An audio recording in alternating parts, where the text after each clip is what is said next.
तो दोस्तों महीने की शुरुआत में ही इतनी ज़बरदस्त स्टॉक मार्केट की न्यूज़ बाहर आ रही हैं कि हमारा तो दिमाग चकरा गया।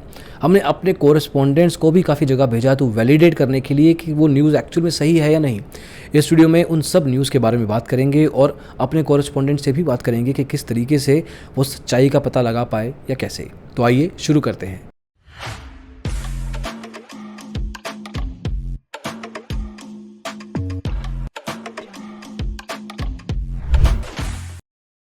तो दोस्तों ये तो हम सबको पता है कि एसबीआई ने लोन दिया था गौतम अदानी को नवी मुंबई के एयरपोर्ट को एक्वायर करने के लिए।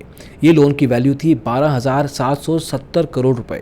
कुछ दिन पहले इस लोन को राइट ऑफ करने की बातें सामने आई थी, लेकिन एक तरीके से एसबीआई ने बिल्कुल खारिज कर दिया है उस राइट ऑफ की न्यूज़ को। कहा है कि जी नहीं, हम राइट ऑफ नहीं करने वाले और हमें अभी के अभी लोन का जो वैल्यू है वापस दिया जाए, नहीं तो हम मुंबई एयरपोर्ट को बंद कर देंगे। ये बहुत ही अजीब न्यूज़ थी, लेकिन हमने इसको वैलिडेट करने के लिए अपने एक कोरेस्पोंडेंट को भेजा और ये बातें सामने आई। Hello, this is Akshay speaking live from Bombay airport. अभी खबर ये मिली कि राहुल गांधी इटली से छुट्टियां मना के वापस आ रहे हैं, बट उनके प्लेन को लैंड नहीं करने जा रहा है। ये बंद करो बंद करो। अरे अरे अरे, ऐसे कैसे बंद करें एयरपोर्ट को? अरे अरे, हम अपने कोरेस्पोंडेंट को कहेंगे थोड़ा ध्यान रखें अपना, क्योंकि जो चीज़ें सामने आ रही हैं वो सेफ़ नहीं लगती। अगर आपका नवी मुंबई से कहीं जाने का प्लान है तो थोड़ा सोच लीजिएगा, क्योंकि अभी एयरपोर्ट जाके आपको क्या सिचुएशन मिलने वाला है वो आपने थोड़ा सा आइडिया ऑलरेडी ले लिया है। कुछ महीने पहले हमने आपको बताया था कि क्रिप्टो करेंसी के ऊपर 30% का टैक्सेशन ऑन 1% का TDS लगाया जाएगा एट द सोर्स इटसेल्फ।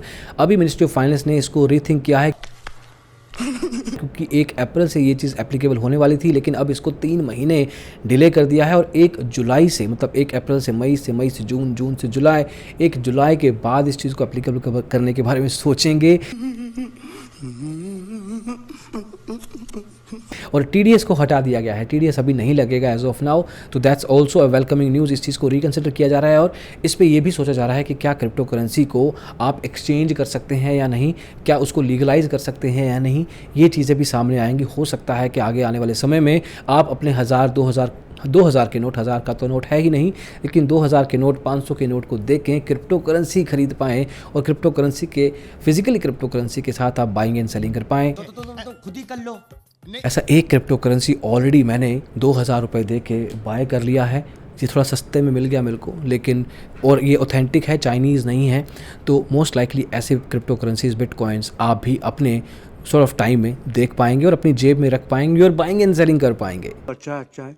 और इस चीज़ को भी वैलिडेट करने के लिए हम पहुंचे एक क्रिप्टो करेंसी एक्सचेंज के फाउंडर के पास और उनसे पूछा कि इस पर्टिकुलर न्यूज़ के बाद आपकी क्या राय है। This is the happiest day of my life because government of India has pulled over 30% taxation from cryptocurrency. Now all the Indians, especially me, can benefit from crypto. Modi ji, I love you, man. Now I urge you to pay all the salaries of the government employees in Bitcoin from today only. Thank you Modi ji. जय crypto, जय हिंद। अब इनका जो होगा वो देखा जाएगा, लेकिन सेबी ने कुछ हटके कर दिया है।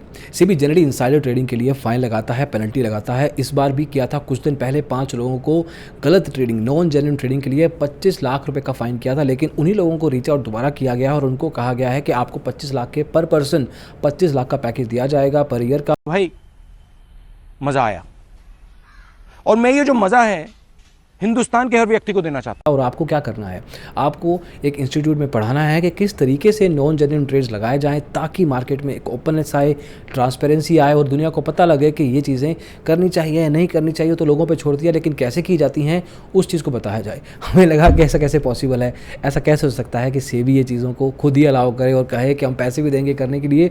लेकिन हमने थोड़ा बहुत इसमें चेक करने की कोशिश की, तफ्तीश करने की कोशिश की। हमारे कैमरामैन और रिपोर्टर पहुँचे वहाँ पर और देखा कि किस तरह से इनकी क्लासेस हो रही हैं और ये ग्लिम्स पाया हमने। तो भैया सबसे आसान तरीका इनसाइडर ट्रेडिंग का यही है कि NSE या BSE के किसी टॉप एम्प्लॉय को बाबा के चक्कर में फंसा लो, फिर तुम इनसाइडर हो जाओगे और ट्रेडिंग भी कर सकते हो गई इनसाइडर ट्रेडिंग। अब ये न्यूज़ पता नहीं किस तरह से समझी जाएगी आगे चल के, लेकिन ये है। Anyway, moving ahead. अभी FPO के ऊपर बात चल रही थी। रामदेव बाबा की कंपनी थी रुचि सोया, उनके ऊपर FPO चल रहा था। एक अनसॉलिसिटेड मैसेज आया था, इसके ऊपर वीडियो भी किया था हमने। लेकिन अब FPIs जो फॉरेन इन्वेस्टर्स हैं वो मार्केट उठ के चले गए हैं, क्योंकि सेबी ने कह दिया था कि आप विड्रॉ कर सकते हैं अपने एफपीओ से, और मेजरली विड्रॉ जो किया है वो फॉरेन इन्वेस्टर्स ने किया है। बाद में रामदेव बाबा जी से पूछा गया तो उन्होंने कहा कि मैं तो ब्लैक मनी दुनिया में होल्ड की गई थी, वो मैं लेके आने की कोशिश कर रहा था एफपीआई के थ्रू इस एफपीओ में, लेकिन ये नहीं हो पाया। मैं बहुत गुस्से में हूँ। उन्होंने कहा है कि मैं अनशन करूँगा, रामलीला मैदान पर जाके अन्ना हज़ारे से मैंने बात कर ली है, और अब जाके दुनिया को सामने आके बताऊँगा कि किस तरीके से मैं ब्लैक मनी लेके आना चाहता था इस एफपीओ के थ्रू, लेकिन मेरे इस काम को अलाउ नहीं करने दिया जा रहा। और अब इस रामलीला मैदान पे कुछ ना कुछ होने वाला है, और इसी चीज़ को फिर से वैलिडेट करने के लिए हम पहुंचे रामलीला मैदान और देखा कि क्या हालात हैं वहाँ पे, क्या सिचुएशन है, और हमें ये देखने को मिला। मैं पिछले 11 साल से रामलीला मैदान में बाबा रामदेव और अन्ना हजारे जी का इंतजार कर रहा हूं, ताकि वो वापस आएंगे और विदेश के स्विस बैंक में फंसे हमारे पैसे को वापस लाएंगे। और ये सुनकर मैं काफ़ी ज़्यादा उत्साहित हूँ, और रामलीला मैदान में मैं फूलों के साथ उनका स्वागत करने के लिए यहाँ पे हाजिर हो गया। आई होप कि शांति से इस चीज़ को सुलझाया जा सकता है। इस चीज़ में अगर कोई दो लोग बैठ के बात करेंगे तो इसको भी ठीक ठाक लेवल पे देखा जा सकता है।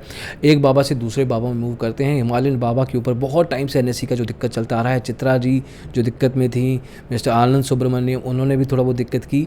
अब पता ही नहीं लग रहा था कि एक्चुअल में योगी बाबा कौन है। फाइनली सेबी ने इस चीज़ को क्रैक कर लिया है। ना तो आनंद सुब्रमण्यम है, ना अजय त्यागी जी हैं, ना वासुदेव, ना सी भावे, कोई भी नहीं है। असली जो बाबा जी निकले वो खुद चित्रा जी निकली।